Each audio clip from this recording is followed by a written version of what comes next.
2025, which begins today in Warsaw in our conference studio of the Faculty of Journalism, Information and Book Studies, University of Warsaw. And right now is the time to welcome in our studio our first today's guest, Mr. Maciej Fijałkowski from the Warsaw City Hall. Great to have you here. Thank you. Good morning. Good morning. And let's begin with a general question. Do you see any benefits for the city resulting from cooperation with the University of Warsaw, also in terms of conferences? A lot of course, university, even the name of the university is University of Warsaw. Cities, when they grow at some level, they require this academia layer, which gives or allows the city to develop in a different way. I mean, of course, there are smaller cities, smaller towns, would say, but if we look, it is not a coincidence that cities, the most important cities, were those where the universities were.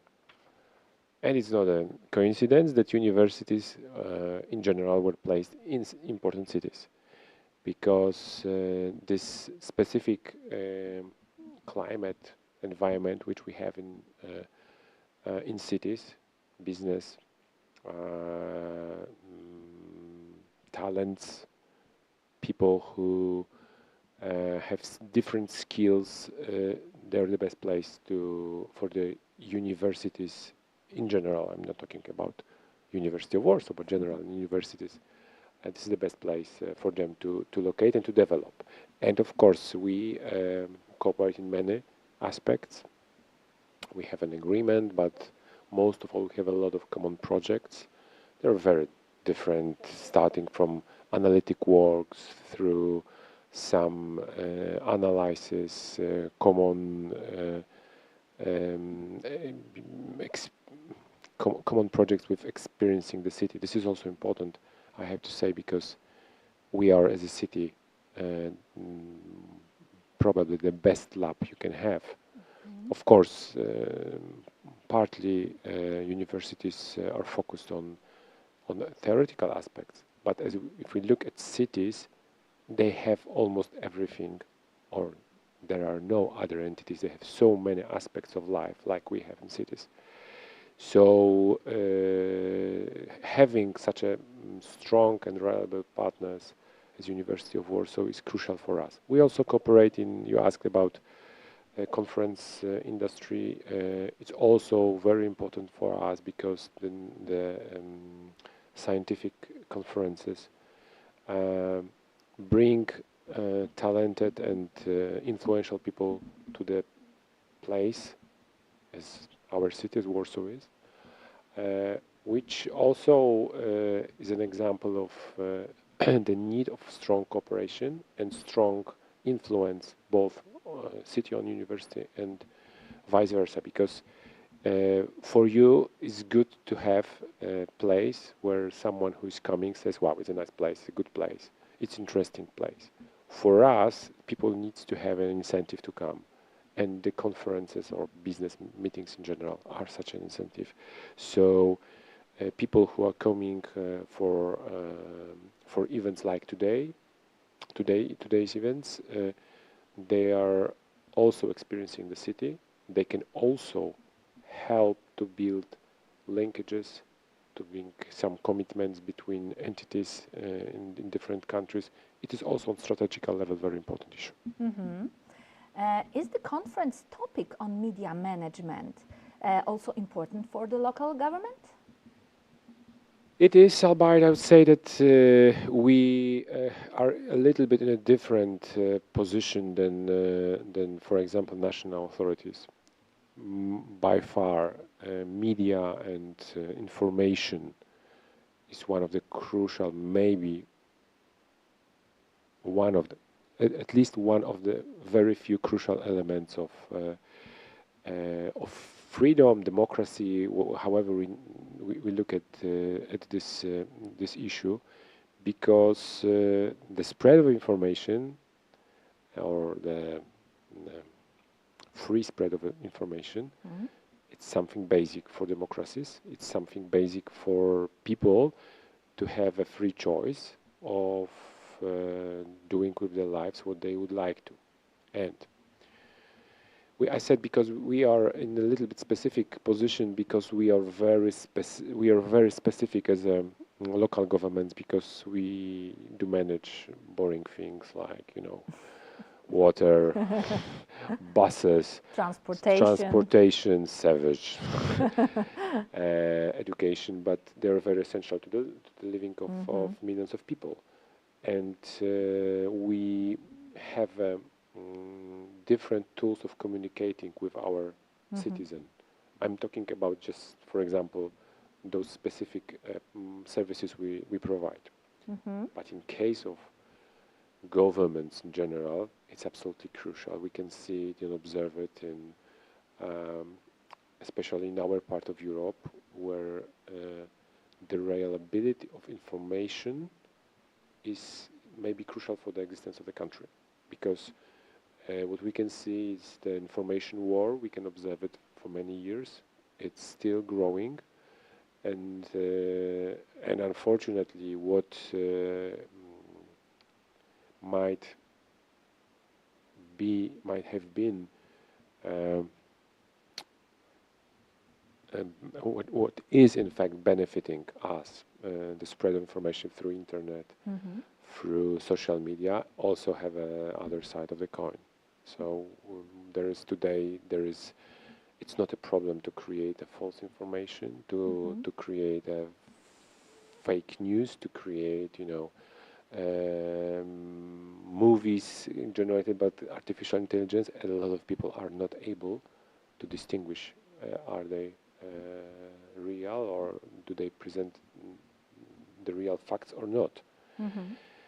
And it is I think is an existential issue, the reliability of information for modern societies, and media are absolutely crucial for us. Yes, maybe to lesser extent, but yes, for us also it's important.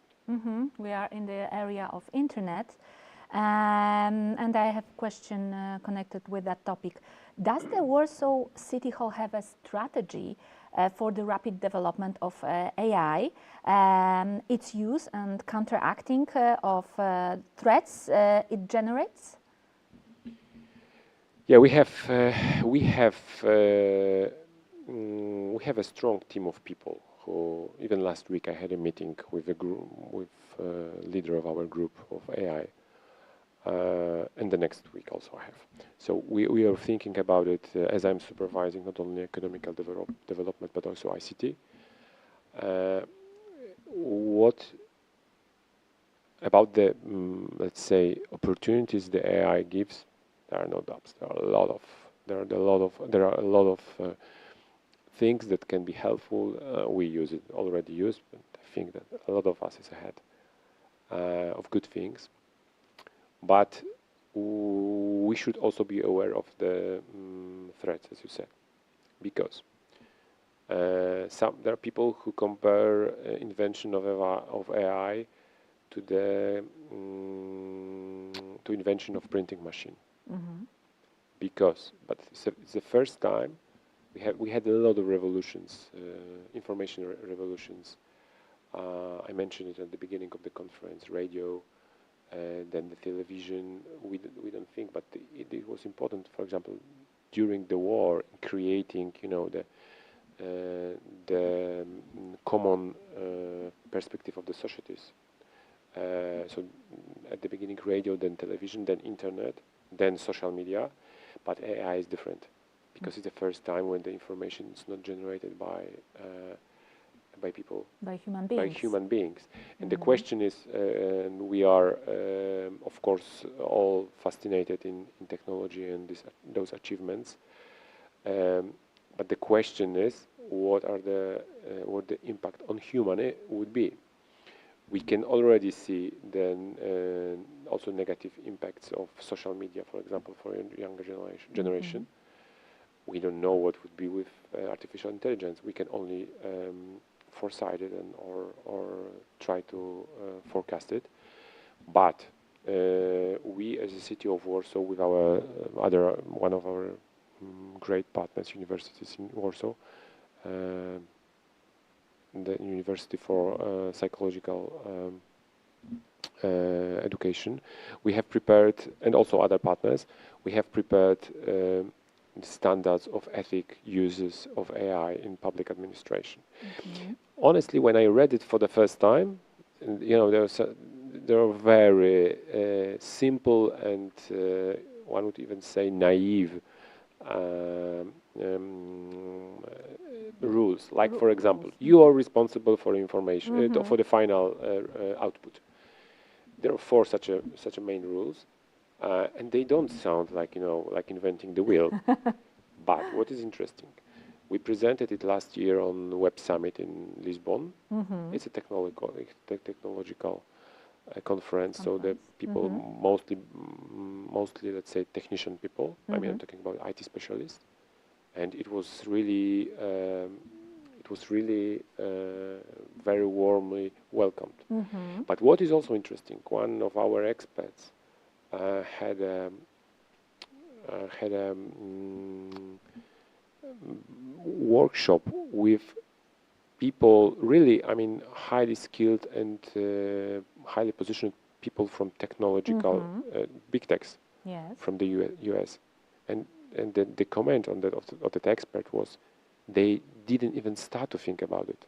We are talking about high executives or middle level executives of the biggest companies. So if they are not thinking, and there were some, I think, issues that one of the companies just canceled the, let's say, ethical division. So the question will be what are the results. So in those turbulent times, we can see that it's not difficult to start a tariff war, for example. Yeah, of course. The question is who's got the information, what is going to do with our information. It completely reshapes the landscape, and we should be also aware of that. I mean, thinking about positives, but also having in mind that there are some threats for that. It has two sides of the coin. And there has to be someone who will say it loud. We have to watch out, yes. And I hope that this kind of sentence will be heard also during our conference. You are a participant of opening debate. First impressions? For a very short period, because I just came to your studio. It's, I mean, a lot of people from different angles of the world, so very interested in the topic, and it's good that I mean, media, as I said, used to have and will have an important role. It will change, but yeah, change is something constant in our life, as the old proverb says. So very, very, let's say, joyful and energizing. So I hope the other 3 days will be the same, and good luck and all the best for all participants, all who cannot participate and only watching. Have a nice time. Yeah. Let's hope it will be like that, I'm sure. Thank you very much. Sure, thank you very much, and see you. See you. Thank you. Thank you. Dzięki. O, już zeszli pewnie.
Za 10 sekund wchodzimy, to ja machnę wtedy. Dobrze.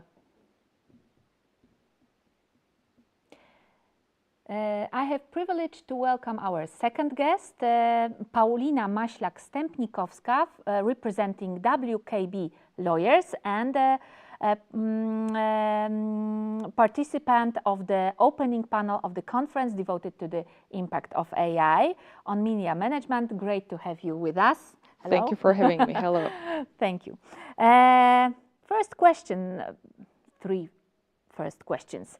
What are the biggest challenges in working as a media lawyer? How have these challenges changed in the recent years? And what will be the emerging issue in this area? All right, so I can obviously talk from my experience. Of course. Which means from experience of the Polish legal market. And in recent years, I would say that the biggest challenges were regulatory frameworks. This means, on one hand, new laws being adopted on the EU level, as well on the domestic level. And on the second hand, a bit of new approach from the regulatory bodies to enforcement of the laws. Mm-hmm. We could have observed a lot of action from the National Broadcasting Council. Many cases based on the law that was not used before, which means that we as representatives of the media companies, we had to adjust, we had to invent new argumentation, we had to challenge the regulatory body on some of their arguments. Mm-hmm. And some of the cases are still pending in front of the courts. So this is not the end. We will see the outcomes in the very near future, probably. And I think those rulings will probably change a little the landscape or stabilize it. That depends which way they will go. Mm-hmm. And from the EU perspective, the new law, for example, on a Digital Services Act, AI Act, mm-hmm. Digital Market Act, a lot is being going on. Mm-hmm.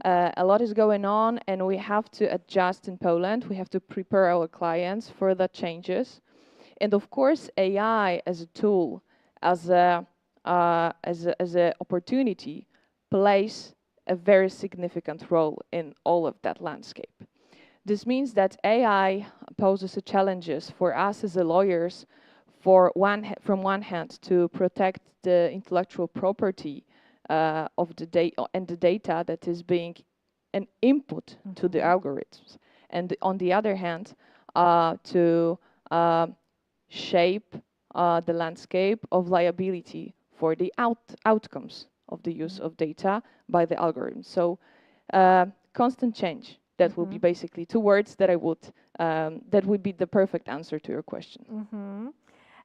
What do you think about the cooperation between practitioners and the academia? Is there any chance to have the success in this field? I hope so. I hope so. I think that on the sphere of artificial intelligence and its use in media business, mm-hmm. It is necessary that we talk to each other. Mm-hmm.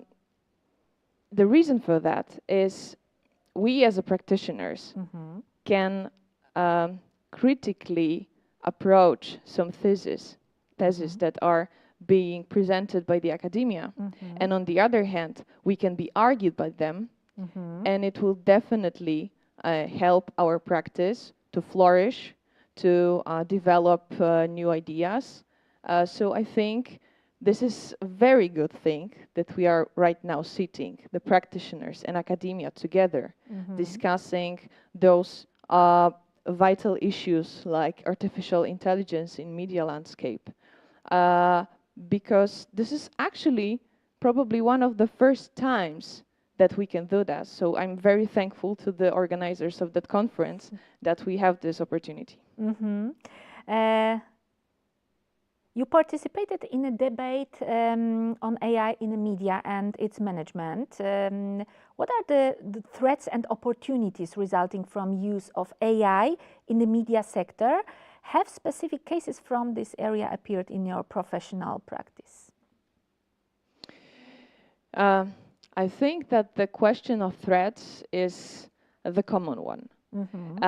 At the very end of our panel, the professor from Columbia University said something that really appeals to me, that we should look at the opportunities, not only the threats, because right now I think the public discussion is very negative, that that everyone should be scared, that we don't know what the future brings, and when we are scary, we cannot think of the opportunities, and we cannot look at the brighter side, and we cannot look at the chances that are given to us as a society, as the media.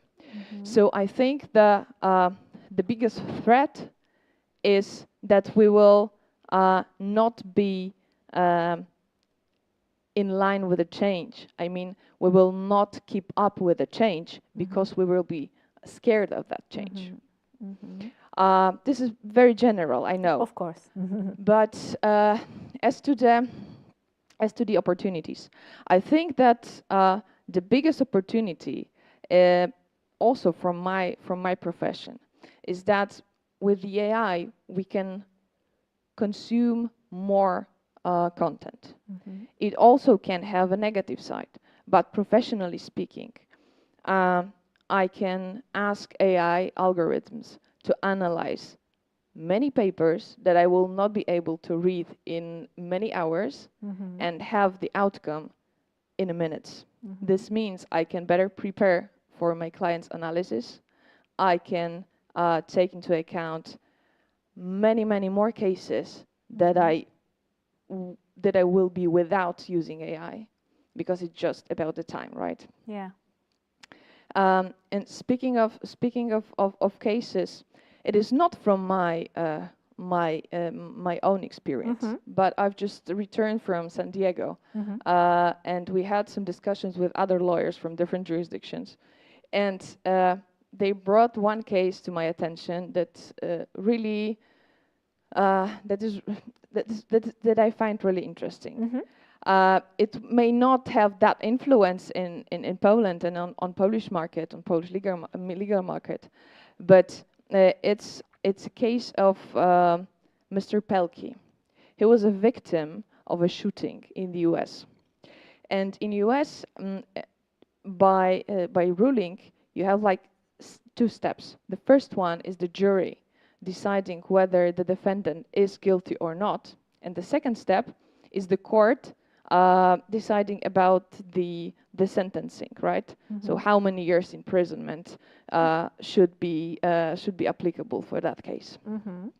And in Mr. Pelkey case, the sister of the victim prepared an AI-generated video of him, of the victim, of the deceased victim, about his forgiving the defendant, because this is a very important factor from the perspective of the U.S. Judge sentencing, whether there's forgiveness or not. But she didn't put a direct answer to the algorithm. She asked the algorithm to analyze Mr. Pelkey's social medias, to analyze the letters that he sent from the war, and decide whether, based on that information, based on the data, he would forgive the shooter or not. And he forgave in that video. But the fun fact is that the judge took that into consideration, took that video into consideration, and actually sentenced the defendant with a year longer imprisonment than it was applied by the prosecutor's office. So we see that sometimes AI can bring us answers or alleged answers to some of our questions, but the result, how we will perceive this answer or alleged answer, is undefined right now. So I think this is basically, this case is basically an example of how unpredictable can be AI and our interpretation of AI results in the future. Yeah, of course. Do you have any other impressions from this first panel? Something astonished you? Something was new for you during this opening panel? Nothing new, to be honest. But I think it was really interesting to listen to content media creator Shira. Totally different perspective. How the AI is helping her to adjust to her audience, how AI can help her to create more content, to be more visible. And on the other hand, to listen to Marcin arguments. He's an engineer working on AI algorithms for one of the biggest Polish media outlets, or international media outlets, basically. And he was very critical. That's my opinion, yeah.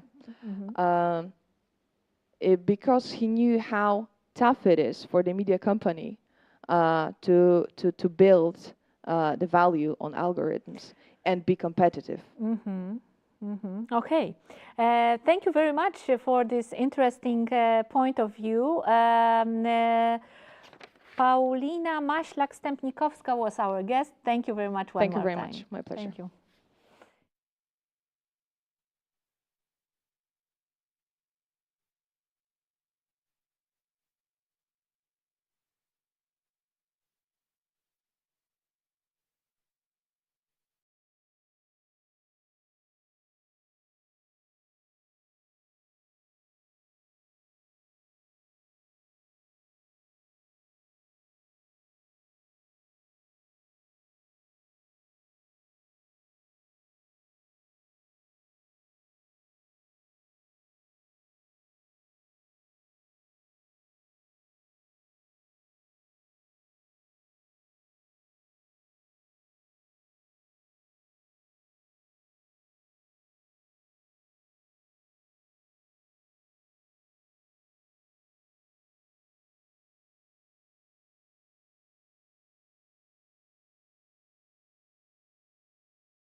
Okay.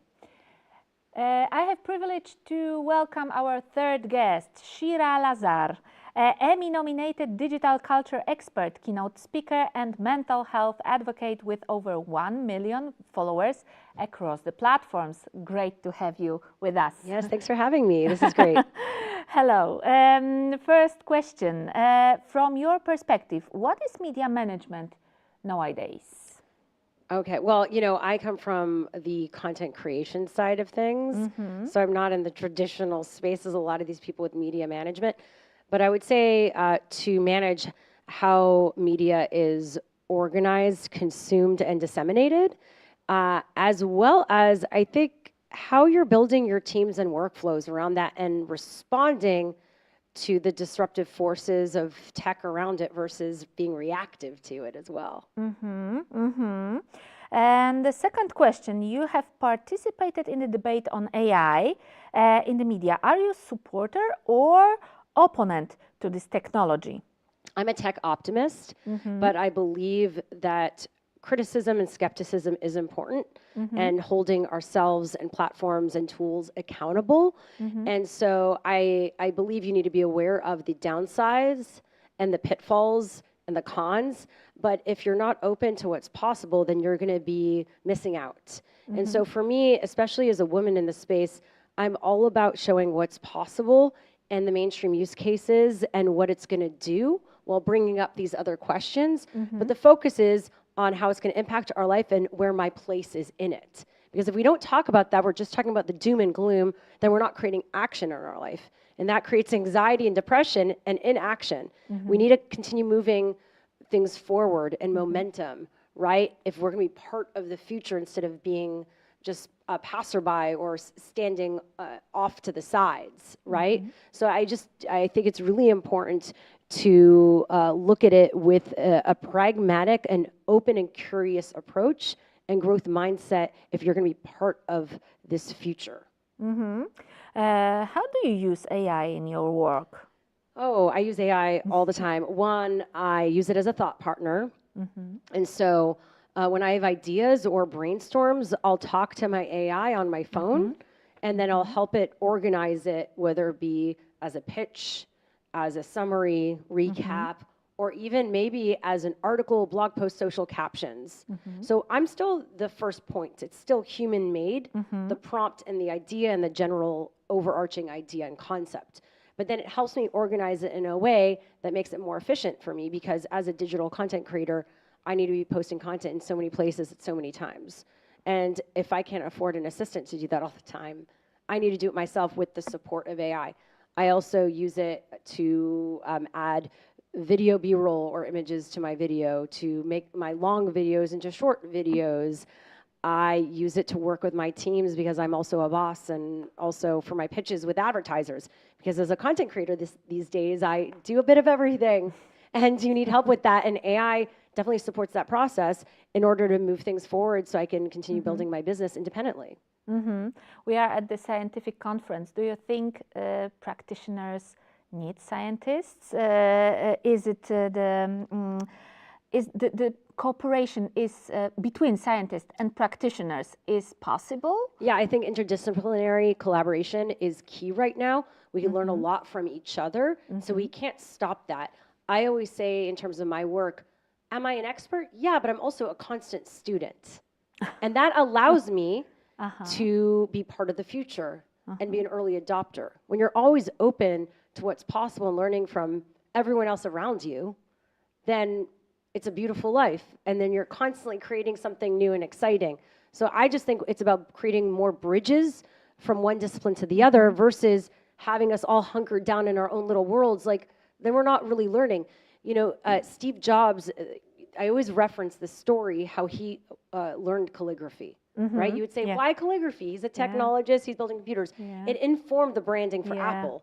So I think the more we cross-pollinate, the more innovation and ideas happen. It was the only course that he ended, the calligraphy at the university, and then he said goodbye. Yeah, you know what I mean? But like, it's the idea that a lot of the biggest ideas don't happen when you're just in your bubble, in your industry. It happens when you leave it and Yeah. you see what else is happening around you.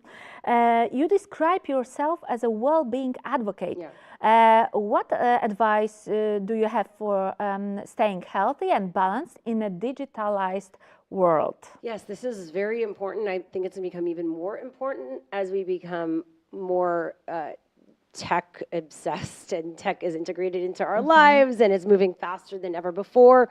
It's our human well-being. So we are responding to the tech around us. We are choosing when we want to be in it and connected to it, and when we want to be outside of it. So it's not running us, right?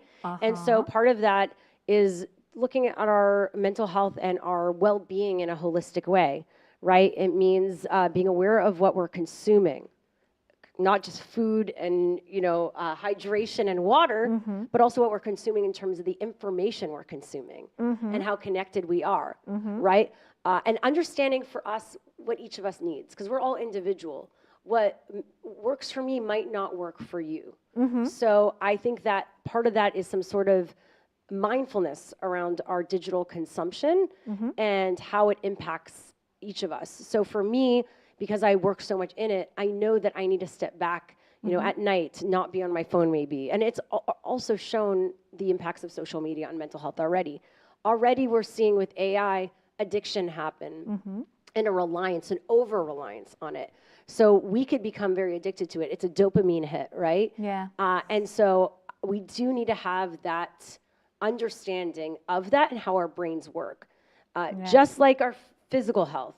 How do you get abs? You work out, you do crunches. Well, how do you make sure your brain stays healthy? These are new things we need to start thinking about. It's not different than our physical health. And so that for me is really important. And part of that is talking about what each of us are experiencing, being vulnerable. So we know we're not alone in this world that feels very lonely. Loneliness is up. Yeah. And then secondly, it's what we're not just doing in front of the camera on social media, but behind the scenes in our own life. What's our relationship with ourselves? These are things that we'll have to really work on and nurture as we move forward so we can show up better in our virtual spaces as well. Talking about well-being and real life, first time in Warsaw? Okay. Oh, yes. Yeah. Yeah. Oh, no. I was here when I was much younger. Yeah. But, and what are the impressions right now? I love the mix between the old and new architecture. I mean, I grew up in Montreal, so I love the European cities, the cobblestone streets, the history. And so it's fantastic to see and experience, and walking everywhere and never knowing what you're going to see around the corner. Yeah, of course. Will you be staying for longer, or you are leaving tomorrow? I leave at 5 p.m. today. I have another conference. I have a conference in Montreal tomorrow. It's very quick. But thank you very much one more time for being with us. Thank you. Great to have a conversation with you. All the best. I appreciate it. Thank you. Thank you very much.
Okay.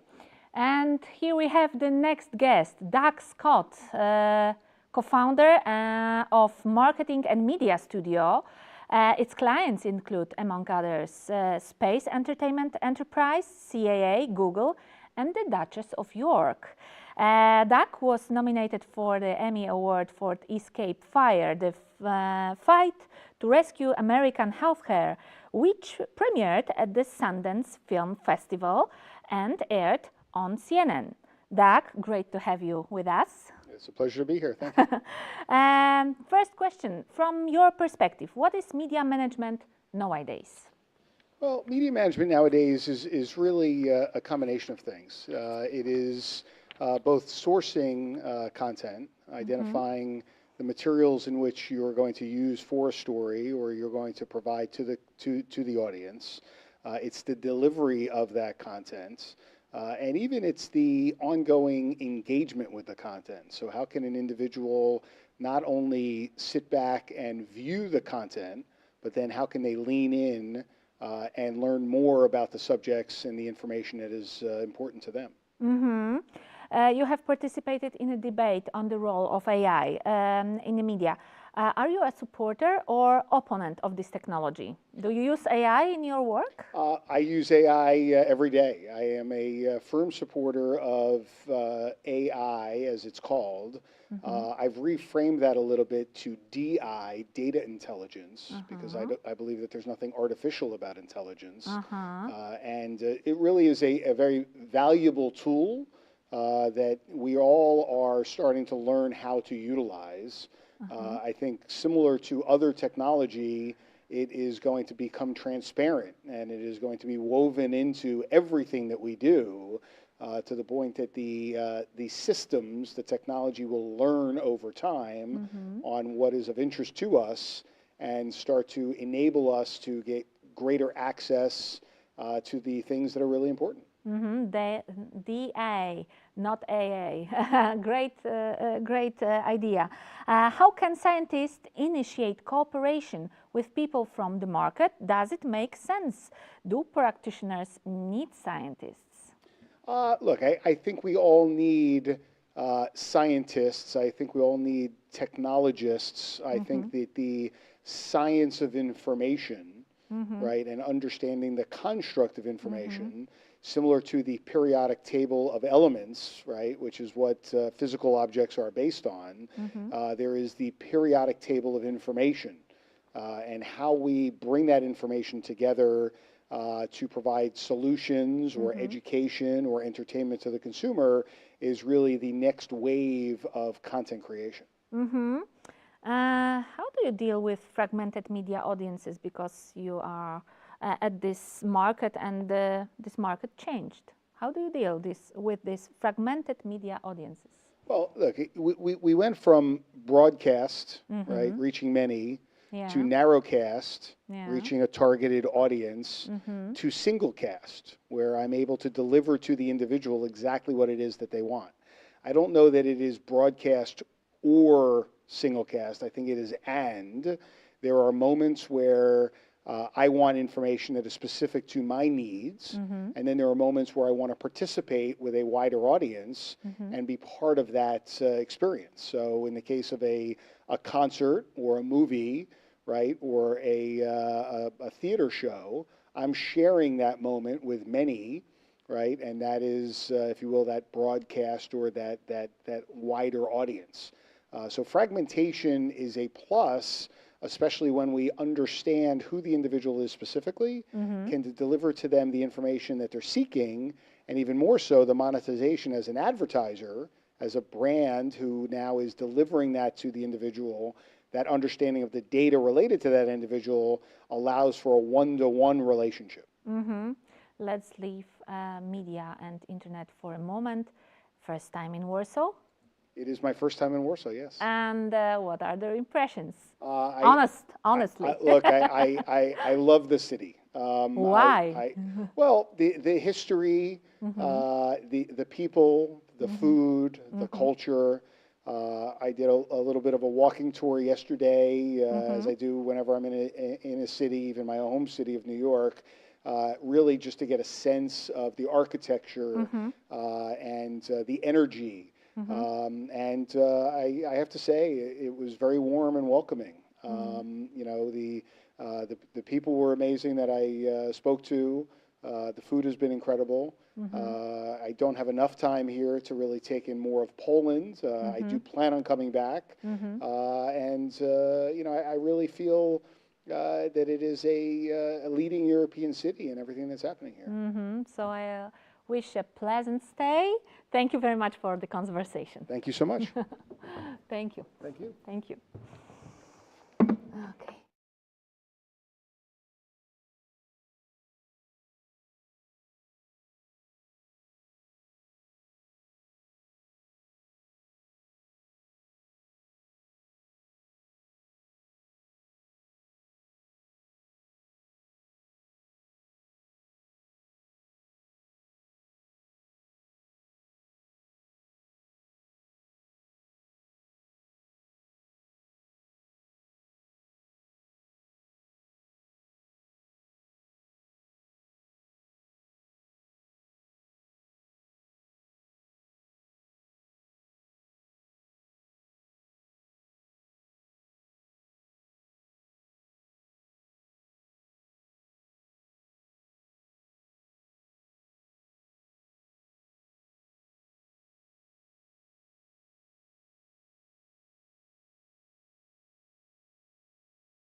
then we will start to.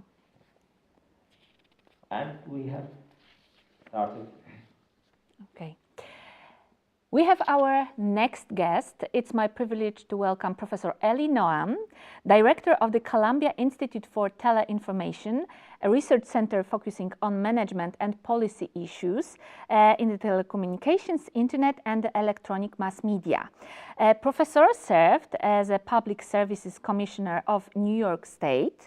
He was also appointed by the White House to the President's IT Advisory Committee, published 37 books and over 350 articles, and was a regular columnist for the Financial Times online edition. It's great to have you with us today. Well, I'm totally happy to be here in Warsaw at this great conference. Great. First question, what are the biggest pain points in the media industry right now, and does the digitalization have a disruptive power in this sector, or quite on the contrary? I think there are more pain points in the media field today than in the emergency room of a major hospital. Okay, everybody's in pain for a variety of reasons, but I'm not sure if that's a bad thing. Kind of being in pain keeps you on your toes, keeps you moving, keeps you active, keeps you interested. Whereas kind of like being comfortable, which was a bit of the problem of media, I think in the kind of generation or two ago, they were having a good deal. Television was doing well, and print publishing was doing well with advertising. These things have changed. They've changed, the economics have changed, and the economics have changed partly because of the technology. The technology has enabled many more channels of video, for example, now streaming. It has also made distance insensitive, that is to say, the protection of distance within a country, within a regulatory system, within a language system, have kind of disappeared or been reduced, so that now you can get content from the United States, from Spain, from wherever. And so therefore these little global and local monopolies and regional monopolies have vanished. And that kind of brings in more competition for advertisement. And so media is now under greater challenge than before. Economically and culturally and politically in terms of its influence. And that's going to continue. The next generation might be even more disruptive than we had before. Okay, Professor, you have published a book on AI in the context of media. Yes. My research in Poland shows that TV channels managers, high-ranking managers, are cautious about this new technology. How do you assess the impact of AI on strategic media management in the future? Well, I'm not a technology kind of like booster that I'm kind of like think that hyping it Pollyannish. I mean, there are kind of clear problems come issues. But I do also observe that media managers are sometimes the last to react because they're comfortable in what they have. And so therefore, say, if you look at the past, the broadcast industry, the television over-the-air industry, largely missed the cable revolution and the satellite revolution. They lost out their dominance and predominance considerably in that. Similar now with streaming, the existing cable and satellite systems become secondary. And now we will see the same with AI. So I think that it is unfortunate, but some of the media leadership is not. I mean, they do say, of course, we take AI seriously. That's kind of but in terms of action, they're postponed. But with AI, I believe that either you're part of it and of the revolution that AI is bringing in, or you're part of the problem and you will ultimately become secondary to what you are today. It's an incredibly important tool for management, for production planning, for production itself, for distribution, for marketing, for monetization, and it takes a while to implement. And if you're not ready for it today, you will lose out tomorrow. Professor, you were a participant in opening debate on AI in management media, and I'll ask provocatively, Can such conferences have any other purpose than scientific? Other than scientific? Well, I think kind of ideally there would be both a scientific dialogue that is important, but also already a distribution of the ideas of academics into others, such as consultants, such as media managers, such as government officials, so that there will be a transmission of these ideas. At the same time, of course, as we do have a lot of conferences about media, of practitioners, and in some ways, some of the uniqueness of a scientific-based conference is that it does not talk about the same topics, which is what should Brussels do, what should Washington do, should Warner Media do this and merge with cable companies, should they merge, should they be permitted to merge, those kind of things, but rather kind of bring in some of the intellectual ideas that academia generates and give them some kind of respect and room to grow before they get distributed to the outside. So I'm not quite sure how to answer your question. I think the answer has to be we need academic, scientifically oriented conferences that will not be drowned out by the actuality out there, which is important. I mean, I'm not in favor of an ivory tower type academia, not at all. But you also have to grow the plants before they can grow outside. Okay. Ending our very nice conversation, I would like to ask, first time in Warsaw? Yes, first time in and Warsaw. And what are your impressions? Well, it's been only a day, and so it would be unfair. But I did see some of the old city and some of the river and some of the sites and the reconstruction after this terrible disasters of the 20th century that has made Poland a very unhappy place for the 20th century. But I see optimism everywhere. Even though things, of course, in Europe are difficult, in Poland are difficult, in the world are difficult, in New York they're difficult, but we're moving forward. I think humanity is on an upward path, even though there's, of course, a lot of what I would call the pessimism industry is there, and it is sometimes unfortunate that the media are so much part of the pessimism industry, and the AI is a very good example, where the negativism is overshadowing the positive potential. Let's hope that this conference will help to reverse this kind of claims. Thank you very much for your time, and I wish you a very pleasant stay in Warsaw. Well, thank you very much for your hospitality and for this beautiful city and this great country. Thank you. Thank you. Thank you. Okay.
I welcome very warmly our last guest, Professor Richard Gershon from the Western Michigan University, specializing in media business strategy and technology innovation. Dr. Gershon is an award-winning educator and a writer. Great to have you with us. It's good to be here. First question, how do you assess the impact of AI on the media, especially in times of rapid social and technological changes? Well, I think the first thing you need to consider is that AI and innovation are not really interchangeable terms. To me, we have seen the evolution of innovation in media over many, many years, going back, some years ago when you think about the introduction of the iPad tablet, how that changed the face of journalism, suddenly creating the principle of electronic journalism and all of that it represents. What AI really represents is really the next step, or the creative next step, in terms of journalism, development and media development and things like that. But I also see the fact that AI really represents an opportunity for journalists to really have what you'll call virtual assistants, the ability to do rapid research, to do investigative journalism using the tools. And that would be the word that I would use to describe AI, is that it's a tool. It's not something new. It's really just the next step in terms of tool technology that makes journalism perhaps better than they could be in the past. Does media management have potential today, or is it becoming fragmented and losing its importance in the face of so many platforms and AI? Well, I think that, certainly the whole idea of personalized media is really the name of the game in terms of communication today. That we can essentially, when you do an investigation or you research something, that you can just drill down very specialized ways to get information that are unique to your interests and your needs. So again, as a journalist, I can have as a virtual assistant a parallel assistant, if you will, researching a topic probably to a greater degree with greater effort and, doing a kind of ancillary amount of research that I, as just one person, couldn't do by myself. I think the answer to your other question is this. Yes, we've seen a certain fragmentation. I think, we recognize that there is so much abundant information out there, so it becomes a little bit more the responsibility of we as users to really know what we value as being important. I think that, we'll call it the ecology of communication or media, that we really have to have our own sort of tailored brand of what's important to us and being able to prioritize that, so that when you get various kinds of information alerts, that really represents the kind of information that you want on a particular subject. I think everybody has their own social media brand that they are particular to, and that's as it should be. And so I think the idea is that you just have topically so many different ways to kind of customize your day. But in a sense, that's really what it's all about. I call it digital lifestyle, that we in the 21st century have a digital lifestyle, and there's no going backwards. Once we have created what we have, and so now it's really a matter of becoming better at what we do and doing it with a little bit of care and thoughtfulness, because there are so many different kinds of topical things out there, and there's so much misinformation. We have a responsibility to be able to kind of give ourselves quality depth of information. What hasn't changed, perhaps, is the branding of journalism, so that when you talk about really good brands of journalism, whether it's El País in Spain or whether it's, the New York Times in the U.S., they still have to stand for something. And even though AI may make the journalists better, more efficient, when all is said and done, it still comes down to the newspaper or the magazine representing good quality journalism. Professor, you are an experienced teacher. How to effectively and interestingly convey knowledge to students? Do you have any advice how to teach media management today? Well, I think the answer is I can think back to the time when when I think about certain technologies that were game changers for me as an instructor. I can remember when PowerPoint came along, and that was huge because suddenly now I could do on a screen what I could never do on a blackboard. When I think about having my own website that I can be doing assigned readings and being able to give information, at will, and be able to, inform students about how they're doing in class by a website, that was a game changer. And I think now AI really represents a next step in that sort of evolution as an instructor, that I can do certain things in terms of exercises, I can give them simulations, I can create experiences for them, virtual experiences for them that perhaps heretofore didn't exist. I think if you ask me where I think the future is going to be, is that you're really looking at simulation in a very big way. You know, I don't know if you're a Star Trek fan, but back in the day there was a thing called the holodeck, which was a virtual simulation. Fast forward to gaming technology today, and it's also virtual simulation and being able to create a three-dimensional space. But what if I could create for you, you know, ancient Greece, and you could walk around among the ruins? Or what if I could create for you a setting that involves, you know, going on an archaeological dig in ancient Rome, and really create a simulated experience that ultimately is really the direction we're going to create. The idea is that now suddenly it's no longer what you can see on a PowerPoint screen in two dimensions. I'm going to create for you a three-dimensional screen. And so what I always say is the seeds of the technology future are in the present. If you look at gaming technology and where it's heading, you look at the idea of being able to have conversational chat GPT and also natural language processing such as you know, Siri and Alexa. You combine some of those things together at present and go look to the future, then suddenly I can create for you a virtual reality experience that will give you places to go. Think again, you know, if you want to take a student and really, if you're teaching, you know, astrophysics and you're saying, okay, how do I create a sense of what it's like to be in space? Now you have, you know, flight simulators, and that's cool to a point. But what if I could go many more dimensions beyond that? What if I could create for you a sense of truly being in space the way an astronaut would experience it? So now we're many years out from this, I'll admit. Of course. But I think the idea is that's the creative next step. That's the direction ultimately. And so we're now planting the seeds as we go forward towards being able to create that future reality. We can imagine that we can teach students how to behave in newsroom in this virtual reality. The same story. Okay.